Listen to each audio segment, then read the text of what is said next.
Hi there and welcome to Network TV. I'm David Mabey, your host for today's episode. For over 23 years, the NCW Tech Alliance has been championing innovation and spotlighting the incredible talent in our region. This season, we're turning our focus to the remarkable innovators right here in North Central Washington, where creativity thrives in our K-12 classrooms, pushes boundaries in college labs, and fuels the growth of startups and established tech companies alike. Today, we're thrilled to introduce you to two extraordinary guests who are revolutionizing education and STEM in their communities. First up, we have Eric Tiegel, a passionate educator from the small town of Plain, Washington. Eric teaches in a one-of-a-kind two-room schoolhouse where he ignites curiosity and creativity through hands-on learning and real-world problem solving. As a first LEGO League coach, Eric guides his students into the fascinating world of robotics, encouraging them to explore, experiment, and think critically, transforming the classroom into a space where discovery comes naturally. And next, we're joined by Scott Sandberg, the dynamic teacher and CTE coordinator at Ephrata High School. Scott doesn't just teach STEM, he brings it to life in both the classroom and the broader community. As a master teacher for Project Lead the Way, he trains other educators in cutting-edge STEM methods. With expertise in engineering, robotics, and computer science, Scott inspires students to dream big and achieve more. Whether co-advising the future business leaders of America or leading national championship teams, Scott is making a lasting impact on the future leaders and innovators of tomorrow. Stay with us as we dive into their inspiring journeys and explore how they're shaping the next generation of problem solvers and pioneers. This is an episode you won't want to miss. Stay tuned. Network TV will be right back.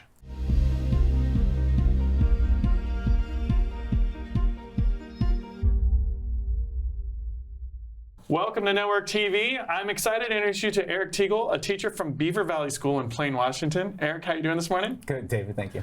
Thank you for coming out. I want to know, what's it like teaching in a two-room schoolhouse up in Plain, Washington? Well, it's just about as good as it gets. I taught in Seattle before I came out here, and in a two-room schoolhouse, the principal's in town, and there's just the two teachers and an assistant out there. And we have a lot of freedom to make the learning the best we can do and handle all the aspects of it, from the kids entering school to leaving school. We have to handle it all. So it makes it really fun, challenging, and a great experience. So how many kids are in the school, and what grades are you dealing with? So I have 2nd through 5th grade, and I can have up to 18 students in the multi-age classroom, and then my colleague has kindergarten and first, and she can have up to 18 as well. And so at full, we can get up to 36. And currently, we have a dip, because we can't get everyone to have babies at the same time. So I have 9 in the classroom this year, which is the lowest I've had in 13 years. Wow. But usually I've had a full classroom of 18. So you're in that small environment. How do you use real-world problem solving to engage your students? I've heard you like to use real-world problem solving to kind of engage your students. So how do you do that? A couple of great things. Salmon in the classroom is a great one, where we raise salmon each year, and actually we've got lamprey in there now.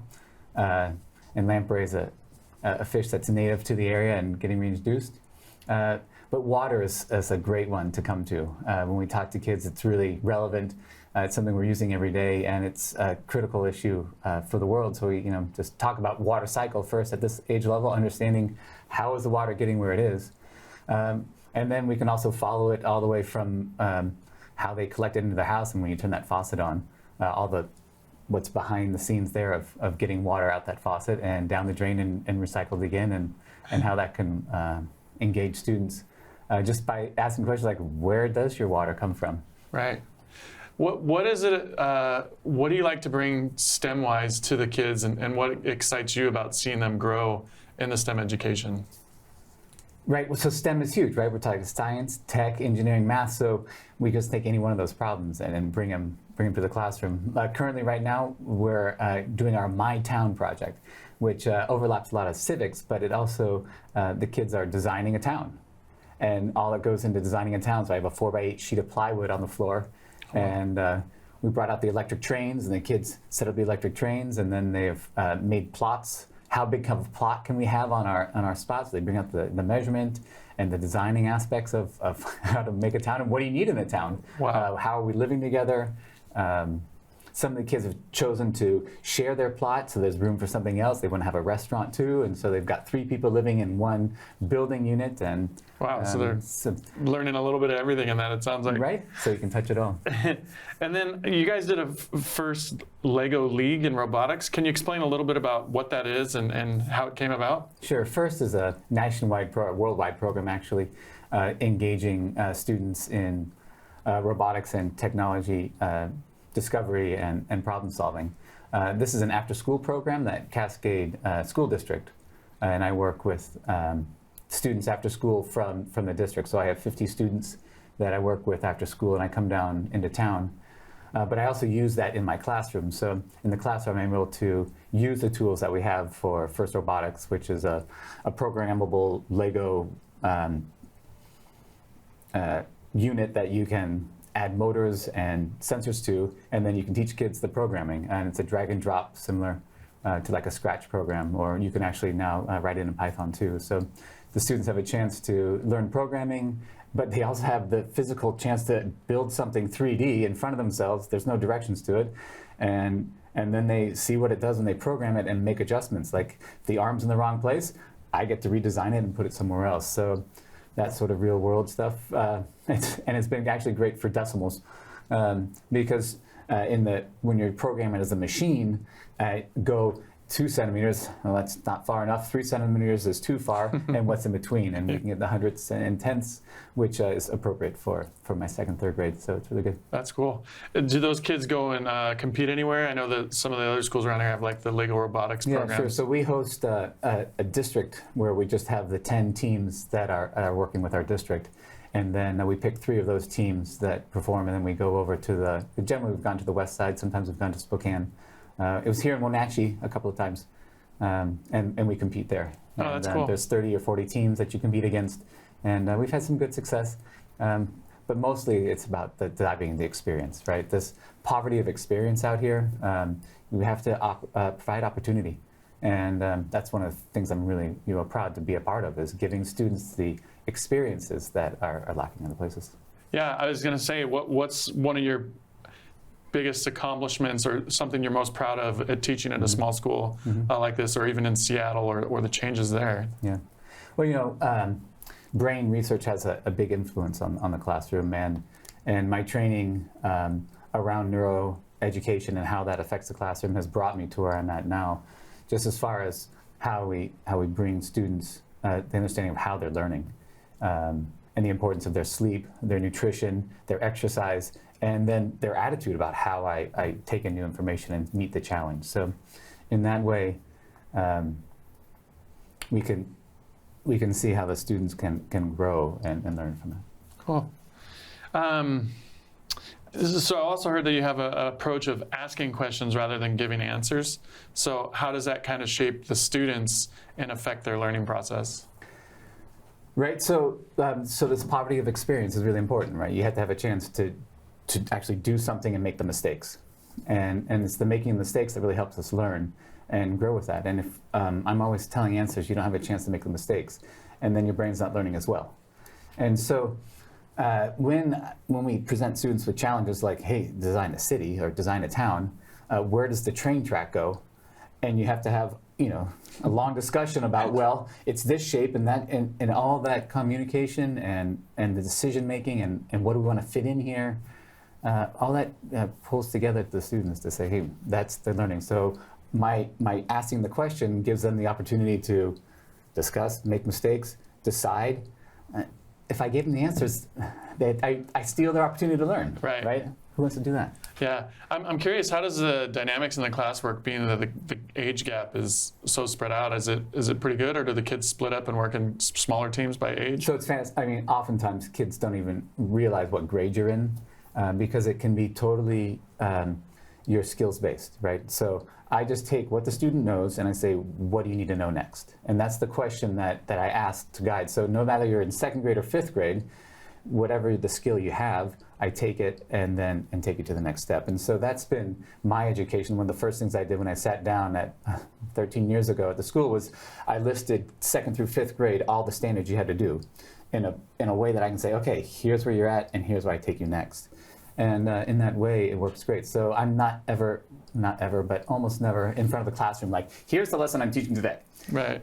It's always just students are working individually. I call one or two up that are in the same spot, not by grade level, but by skill level. And it's what other classroom teachers do as well. You have a 3rd grade class and you have abilities from 2nd through 6th grade, and you have to be able to differentiate that. And I just have to do it more explicitly, I guess. That's amazing. What's one of your most memorable moments as a teacher that kind of keeps you inspired to continue on? It's when we get out of the classroom, actually. You know, I mentioned the brain work and the important part of exercise. We take walks 3 or 4 times a week. Every morning, get out the kids. And we have snow up there 7 out of 9 months of the year, or maybe 6 out of 9 months. And so no matter whether we get out there and walk and just see nature, the science around us, right, and watch the changes and feel the changes and talk about that. But we take a trip up to Stevens Pass to go skiing. Oh, yeah. And we get one-on-one, we get volunteers up there. It's been fantastic. My most memorable probably is we took the kids down to Olympia by train, which was super. The Amtrak did a nice deal, and we came on our way back was a huge storm. Shut the train system down, tracks across. The storm came through the station, water flushing underneath the doorways, and the kids were, well, this is just where we're at. We'll problem solve this. We just got to find our way home. And so. Yeah, talk about real world experience problems. Yeah, real world right there. Well, that's amazing. Eric, thank you for all you do in the system as a teacher and expanding these kids' minds and helping them learn in different ways. That's going to wrap it up for this segment of Network TV. Stay tuned. We'll be right back with the second part of the show.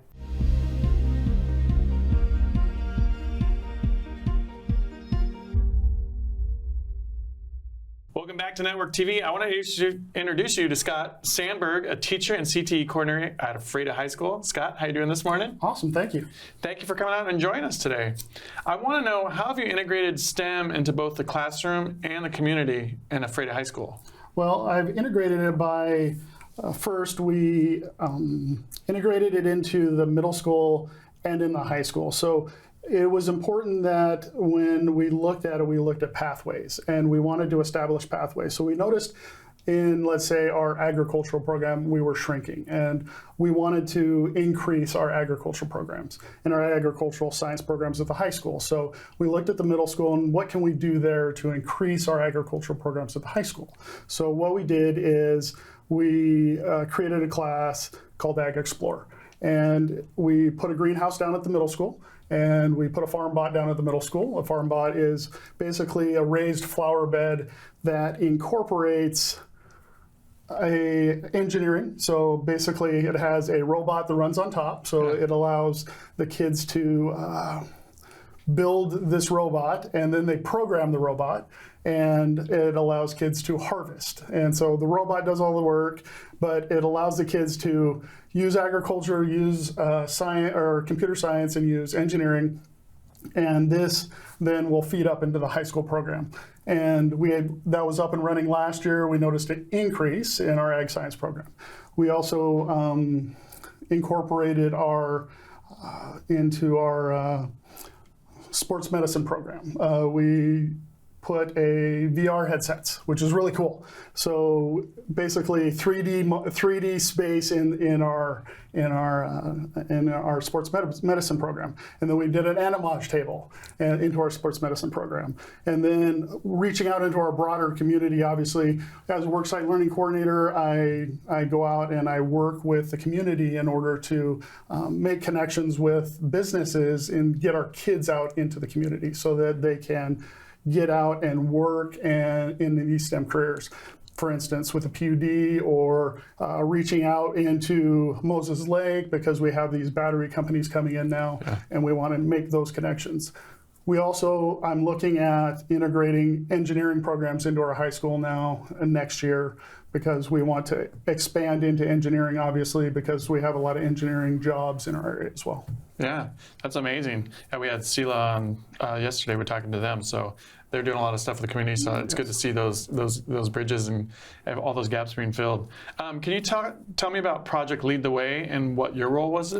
Absolutely. So I'm a master teacher for Project Lead the Way. I'm also a teacher for Project Lead the Way. So I started out actually as an automation and robotics teacher for Project Lead the Way. And I worked and that was a middle school program, and I taught middle school automation and robotics, and then I moved up into high school, and I did that in Royal. So I used to teach in the Royal School District, and then I moved over to Ephrata. And so then I moved over and started, and that's an engineering program, and I moved up and started teaching Introduction to Engineering, and then Principles of Engineering, Principles of Engineering, and then I moved into computer science and started teaching their computer science courses. AP Computer Science, Cybersecurity, Computer Science Essentials, basically all these different computer science classes. And then I saw an opportunity to become a master teacher for computer science, and it allowed me to make connections and actually reach out to teachers and teach teachers and allow those teachers then to teach kids nationally. So now not only do I make connections locally with our students locally, but these teachers that I'm making connections with and teaching nationally are connecting with students on a national level. And so these teachers are always reaching back to me and reconnecting with me. Also through Project Lead the Way, I have the opportunity to speak nationally. This week is a national PLTW conference that I was asked to speak at on the advancements of AI and what that is doing to computer science right now. Yeah. Are your students using any AI applications at the moment? Actually, since you brought that up, I spent the summer working with the University of Washington in developing curriculum for AI and how that will look. Right now, it's not quite there, but it is on the way to becoming developed and working. So our students, yes, I do use AI in my classroom, and we find it very useful. It is something that is our future, and we need to train our kids on it and how to use it. If we don't, we are doing our kids a disservice. Yeah, it seems like there's a lot of stories out there about stopping kids from using AI, but absolutely, I think the reverse has to be like we need to teach them how to use it appropriately. Oh, 100%. We are definitely doing a disservice to our students if we are not preparing our kids for the future. And the future, fortunately or unfortunately, it depends on the side of the coin you're on that, is AI. And if we are not preparing them for that, we are doing them a huge disservice. I want to know what excites you or makes you the proudest about some of the STEM education you've done with your students? The thing that makes me the proudest is when I have a student and it just clicks and you see it. I've had students come in and take my classes and they're like, I never understood this happened. I used to sit on senior panels wherein they would sit or present to us, and they didn't know these careers existed. And so I'm really heavily involved in the high school and beyond programs with our students. And when they realize that these careers exist, that is one of the coolest things that can happen, because these students, it just clicks and they're like, I didn't realize I had the opportunity to be able to do this. Right. Yeah, I mean, you don't know what you don't know unless you see it, or someone you know does it. So just to kind of finish off here, what drives you to continue pushing the boundaries with STEM education at Ephrata? Well, it's the opportunities for the students. That's what continues the drive for me. I want to see that we can continue to push and allow the students to have these experiences. When we aren't doing that, we become stagnant, and it's important that we do not become stagnant. I have been an advocate for computer science. I've been an advocate for personal finance. I've been an advocate for anything that I think that the students are passionate about. coming up in October, I will be presenting at the WACTAA conference for computer science and making a requirement in the state, because I believe that all kids should at least understand what computer science is. And that doesn't necessarily mean coding. It could be just understanding what their role in the world is. Are you a consumer? Are you a producer? Right. What do you need to know about computer science? We hand these kids this technology and expect them to understand it, but they don't necessarily understand it. Right. What is, you talked about the FBLA, so what is your role in that part of it, and how do you tie that into the So I was a co-advisor. I've taken over the lead role as the main advisor. We have grown our FBLA program from 4 members to over 120 members at Ephrata High School. And we have gone from 1 student going to state to over 32 students going to state over the last 3 years. We've gone from 1 student going to nationals to, we took 10 students to nationals last year. And last year, I believe we had 10 state champions and 4 double state champions. And it is really interesting to see the kids and how they excel, and the different levels of competition that they can actually compete in. So the abilities and the levels upon which these students are able to produce their competitive levels is incredible when you have the drive behind it. Yeah. Well, I want to thank you for so first of all, taking the time to sit down with us, but also just for putting the care and obviously the love into the students that you're teaching. Seems like you're making a big difference down there in Ephrata. That's going to do it for this episode of Network TV. Scott, thank you again for being on. And make sure to tune in next week for another episode of Networked.